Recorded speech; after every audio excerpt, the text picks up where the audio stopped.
Welcome to the Bahamas Tonight, the Northern Edition. Good evening, all. I'm Shasheena Rolle. As always, it is so great to have you with us.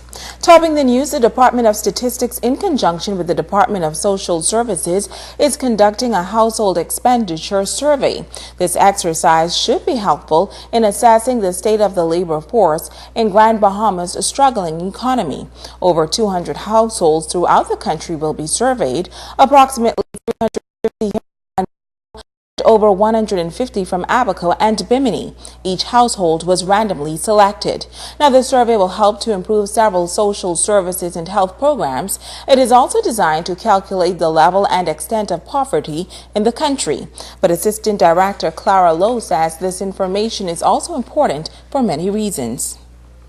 We have something called a consumer price index. And if we do not collect this information, our bread basket, which is a group of services and goods that people consume and the average household consume, we need to get that information to update our base, because if we don't, then all of the information will be outdated and our inflation rate that depends on this type of calculation will not be correct. So we're going to ask you to work with us, partner with us with this. There are going to be 2 diaries that will be given to you.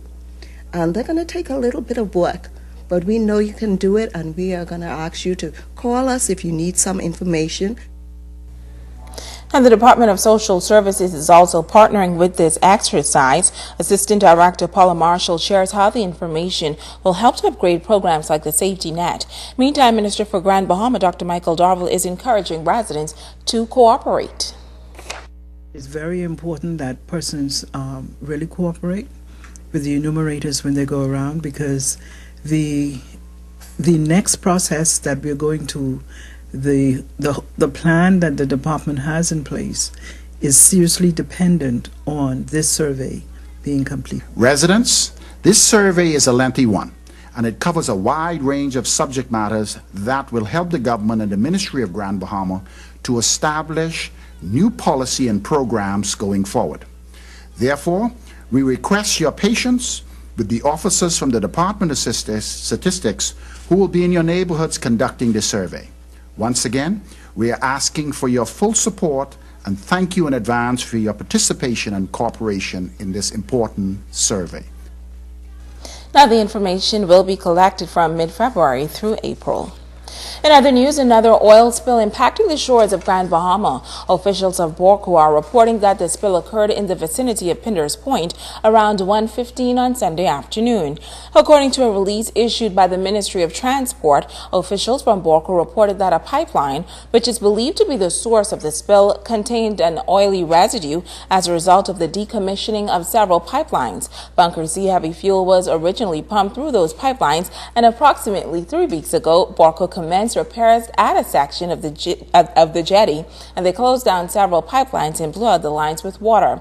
The procedure removed about 95% of the oil from the lines, leaving some oily residue in the pipelines. Officials say the oil slick has diminished. This is the 3rd oil spill on Grand Bahama since December of last year.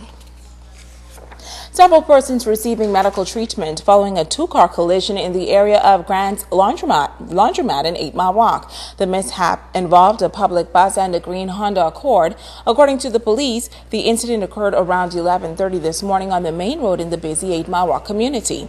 3 emergency medical vehicles had to be called in to transport the injured to the hospital as a crowd of curious onlookers watched from the sideline. Now, we spoke with Assistant Superintendent Michael Brathwaite at the scene, who says all road users must exercise greater caution on the streets. 8 persons with various degrees of injuries. This includes a pregnant female who was taken initially to the clinic here and will be transported later to the Rand Hospital. We are encouraging our road users to drive with due care and attention and with reasonable consideration for other road users. Slow down, be safe. 8 Mile Rock is an area where there are always kids on the street. There's a high traffic area, so we encourage you to slow down. Now, last report, the injured persons were still being treated at the local healthcare facility. Their condition is not known at this time. The Police Traffic Division is reinforcing its road safety message in light of the increasing number of accidents on the streets of Grand Bahama. Officials want to ensure that road users are safe at all times. Sabrina Brown has this story. In 2011, there were 931 traffic accidents and 10 fatalities recorded on Grand Bahama. In 2012, there were 2 fatalities and a total of 858 traffic mishaps. 3 people have died on the streets of Grand Bahama so far this year.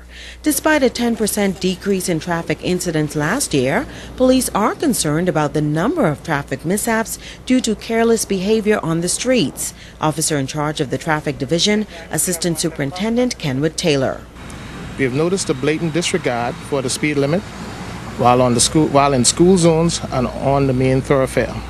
We intend to be visible and operate with zero tolerance to drivers who choose to disobey the speed limit in these areas, which are clearly marked. ASP Taylor says they've also noticed what appears to be a developing trend, and he's urging motorists to cooperate with police when stopped during a traffic check. For the month of January, we have seen some 5 persons arrested for refusing to give their name or address or giving false name or address.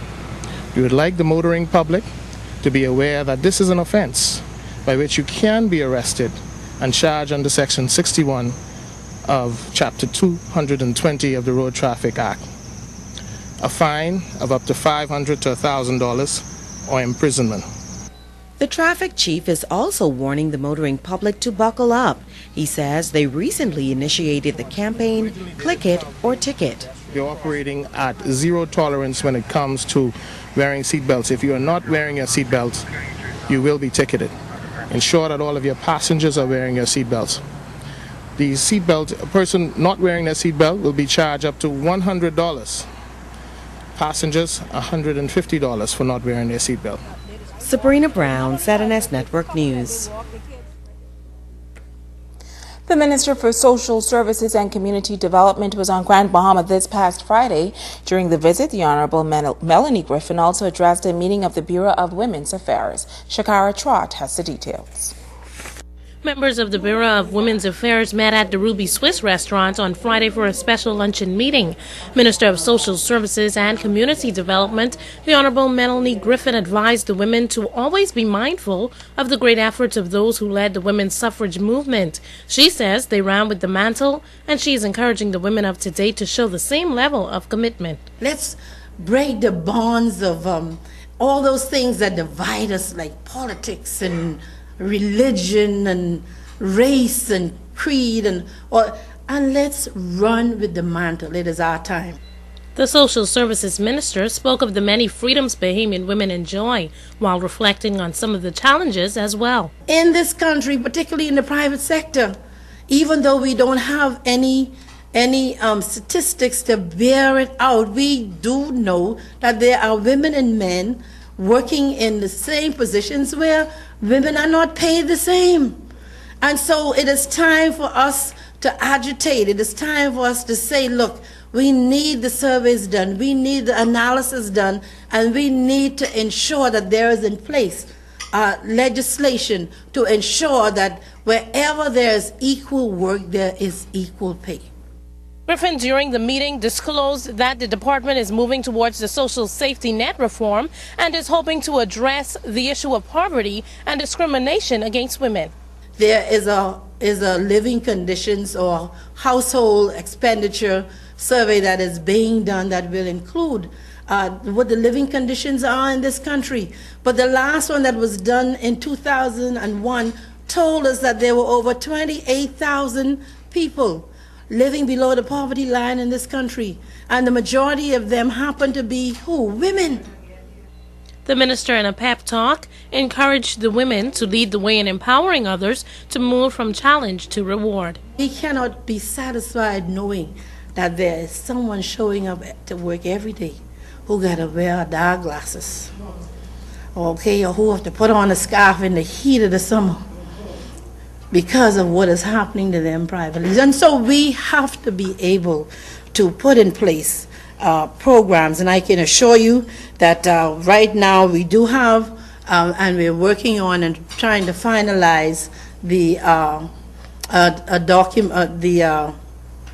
draft policy on how we will deal with eliminating gender-based violence in this country.